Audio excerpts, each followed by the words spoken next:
अपनी बात को प्रारंभ करूंगा। मेरा गौरव है राजस्थान के स्वर्णिम ललाट से, किसानी से परिचय है मेरा, समृद्ध कपाट से, बुद्ध जैन हिंदू का संगम है मेरा, परिचय है नगर विराट से। मैं अध्यक्ष महोदय निवेदन करना चाहता हूं, हिंदुस्तान का विकास खेत और खलिहान के गलियों से निकलता है। हिंदुस्तान का नौजवान का जब तक विकास संभव नहीं है तब तक हमारे देश का, प्रदेश का विकास संभव नहीं है।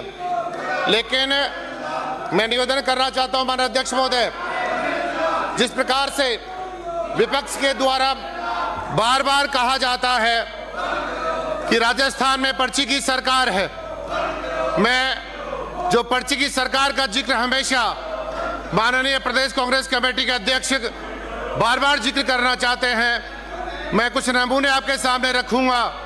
और एक बात और कहना चाहता हूं, 1952 से लेकर आज ये 2025 से आपके चल रहा है, लेकिन मैं एक बात कहूंगा कि इतने वर्षों में जितना विकास एक साल में हुआ है उतना विकास मैं रिकॉर्ड अब है, हमेशा मैं डॉक्यूमेंट भी देखता रहा हूं, इतना विकास कभी हुआ नहीं है। भूतो न भविष्यति, इस प्रकार का विकास राजस्थान का किसान का बेटा ग्रामीण क्षेत्र से निकल कर आया और राजस्थान का मुख्यमंत्री बना, ऐसे व्यक्ति भजनलाल शर्मा जी को मैं बहुत बहुत बधाई देना चाहता हूं। आज जो हालात है, विपक्ष जिस प्रकार से वेल में खड़ा होकर जिस प्रकार से एक नोटंकी कर रहा है, मैं इनको भी कहना चाहता हूं, राजस्थान की जनता ने आपको और हमको विकास के लिए यहाँ राजस्थान के मंदिर में भेजा है। विकास की बात होनी चाहिए, कोई मुद्दा नहीं, किसी प्रकार की कोई नियम की व्यवस्था नहीं, केवल एक बार आपको खड़ा होकर और प्रदेश का जो किसान का बेटा है मुख्यमंत्री के रूप में जो एक विजन के साथ काम कर रहा है, उनको रोकने के लिए इस प्रकार की हरकत विपक्षी दल कर रहा है। महोदय, मैं निवेदन करना चाहता हूं, अभी मेरे साथी भाई डांगी साहब ने कहा, राजस्थान आरसीपी का जिक्र मैं जरूर करना चाहता हूं। 2017 में यह विजन किसका विजन था? हमारी भाजपा की सरकार थी, वसुंधरा जी मुख्यमंत्री थे, हम ही राजस्थान में आरसीपी बनाने का काम हमने किया था। लेकिन उस समय 2018 में राजस्थान में सरकार चली गई, मध्य प्रदेश में सरकार चली गई और दोनों प्रदेशों में सरकार कांग्रेस की आई। 5 साल तक डोडासरा साहब, मैं निवेदन करना चाहता हूं, 18 से और 23 के बीच में जितना काम होना चाहिए था, 1 रुपए का काम आपकी कांग्रेस की सरकार और गहलोत सरकार ने काम नहीं किया। झूठे जुमलों के आधार पर राजनीति करते रहे, राजनीतिक रोटियां सेकते रहे। लेकिन 2023 में राजस्थान की जनता ने हमें भाजपा पार्टी को मैंडेट देने का काम किया। ऐसे मैं तो कहूंगा राजस्थान के भागीरथ के रूप में भजनलाल शर्मा जी प्रदेश के मुख्यमंत्री बने और विजन को लेकर आए थे और हमने मैनिफेस्टो में कहा था, भारतीय जनता पार्टी ने जो हम हमेशा कहते हैं उस बात को पूरा करते हैं। भजनलाल शर्मा जी ने मध्य प्रदेश के मुख्यमंत्री महोदय से बात करी, हरियाणा के मुख्यमंत्री महोदय से बात करी। माननीय बहुत बहुत अभिनंदन करना चाहते हैं हम राजस्थान के यशस्वी मुख्यमंत्री भजनलाल शर्मा जी का। मैं निवेदन करूंगा, हमारे राजस्थान के भागीरथ भजनलाल शर्मा जी ने दोनों मुख्यमंत्रियों से बात करने के बाद राजस्थान में आरसीपी लाने का काम किया। जो डोडासरा साहब, टीकाराम जूली नेता प्रतिपक्ष कहते हैं, ये पर्ची की सरकार नहीं, ये राजस्थान की विकास की सरकार है। तानाशाही यूं ही चलेगी, यूं ही चलेगी। बलजीत की बात तो करने वाले जैसा होता है वैसा ही करता है। जो कर्म उसके थे वही कर्म डोटासरा जी की 13 रिश्तेदार लागे तो अलग बात है, यार को तो कुछ लागे नहीं। और मैं देसी भाषा में कुछ बोल दूंगा तो अंशदीय भाषा हो जाएगी। डोटासरा जी, सुनने की बात है, एक तरफ आप शिक्षा मंत्री थे, शिक्षा लो, तब आपके मुख्यमंत्री ने पूछा कि शिक्षा मंत्री पैसे लेके तो ट्रांसफर नहीं करता है, तो खुले दिल से सारे अध्यापकों ने कहा। एक तरफ आज शिक्षा मंत्री है जिन्होंने पूरे वर्ल्ड में राजस्थान का गौरव बढ़ाया और सूर्य नमस्कार के अंदर पूरे वर्ल्ड के अंदर रिकॉर्ड बनाया। सीखो कुछ, अगर सीख से तो होश में तो आए हुए आप लोग, होश में आओ। बेगानी शादी में अब्दुल्ला दीवाना। आपके जो कर्मों का फल है वो जनता दे चुकी है। इससे ज्यादा आपको क्या मिलेगा? आज विपक्ष में बैठे हुए हो। ऐसा एक महकमा नहीं था, ऐसा एक क्षेत्र नहीं था जिसमें आप लोगों ने भ्रष्टाचार नहीं किया। हमारे विपक्ष के नेता जो अलवर से आते हैं इनसे कोई ये पूछे कि कितनी जमीनों के घोटाले हुए, कितने हजारों बीघा जमीन बाद में अब कैंसिल हुई है।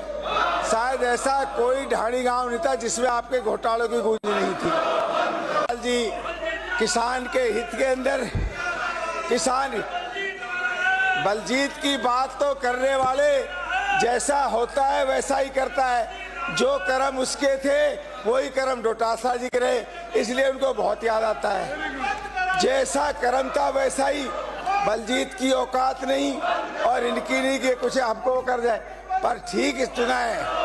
मैं डोटासरा जी आपको धन्यवाद देता हूं कि आपने अपने जैसा ही व्यक्ति को चुना जो हर क्षेत्र में भ्रष्टाचार में लिप्त रहा, और हमने तो चुनाव होते ही अकल ठीक कर दी थी।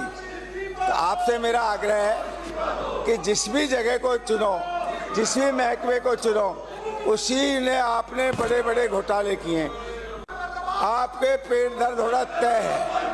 आप कुछ कर तो सकते नहीं, तो आपने सोचा कि माननीय मुख्यमंत्री जी भजन लाल जी के जो कार्यशैली है, एक बात आज याद कर लेना, या तो भजन लाल जी के भजन करना विपक्षियों तय कर शुरू कर दो, वरना तो आप अगले बार नक्शे पे भी नहीं मिलोगे कहीं कांग्रेस नाम की से, जैसा आपका दिल्ली बहाल होने जा रहा है। दिल्ली के सर्वे में जो आपकी दुर्दशा होने जा रही है, आप 2 सीटें लेने लायक नहीं है। बेगानी शादी में अब्दुल्ला दीवाना, कोई तारो लेनो ना देनो ना। किरोड़ी लाल खुद सक्षम है, अपनी बात कह सकते हैं, एमएलए है, ये तो है नहीं कि वो हाउस के मेंबर नहीं है।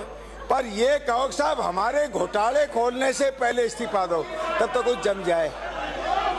यार प्रमाणित चीजें आपका मुख्यमंत्री कह रहा है, जो लोग आपकी पार्टी गए इनमें कई तो एमएलए बड़े खड़े हुए हैं, और इसमें मुख्यमंत्री कह रहा है 10-10 करोड़ रुपए लेके चले गए। इससे बड़ा आप लोगों में क्या कलंक लग सकता है? अब तो कुछ शर्म तो कर लो, कहीं तो आप लोगों को शर्म आनी चाहिए। आपसे फिर मैं निवेदन करता हूं कि जितना आपने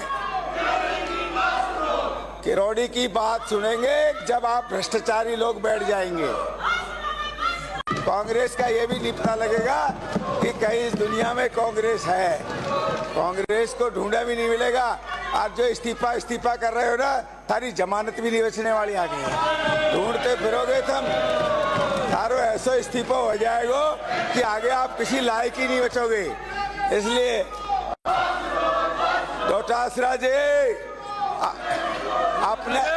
डोटासरा जी अपने जैसे कर्म मत सिखाओ।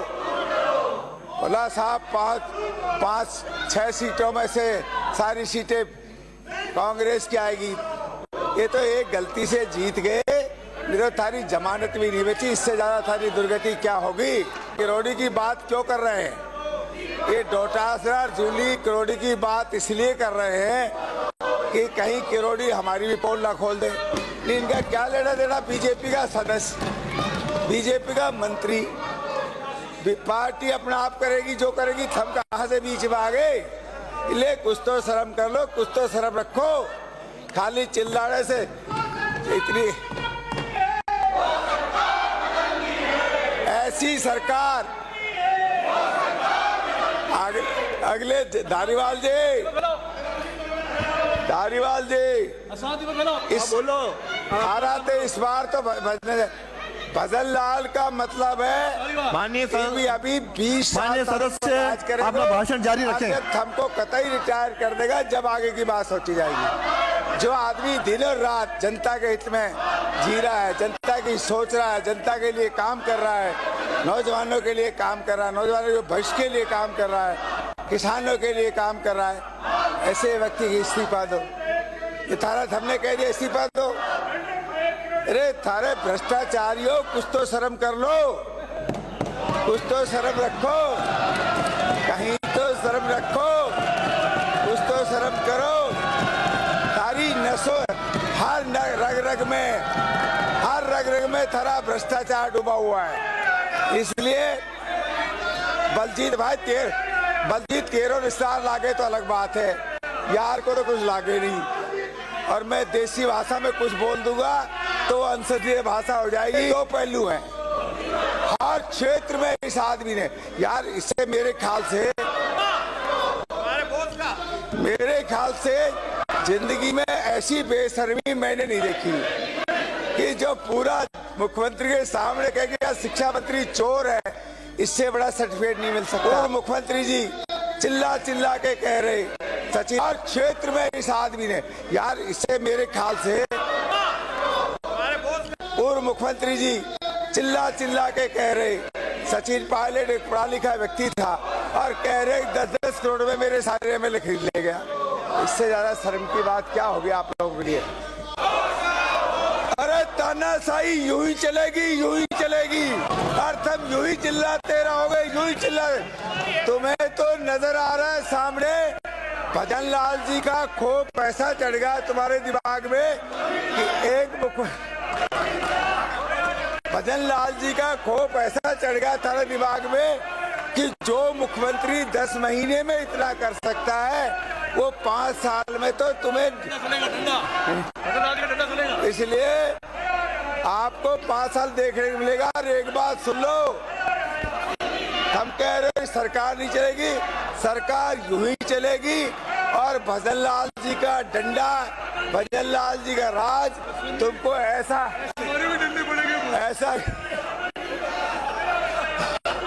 कर देंगे कि तुम किसी दीन दुनिया के नहीं रहोगे। इसलिए पटेल जी आप इनसे दूर होकर अपने अलग बैठ जाओ ना, बुढ़ापा क्यों खराब करा रहे हो।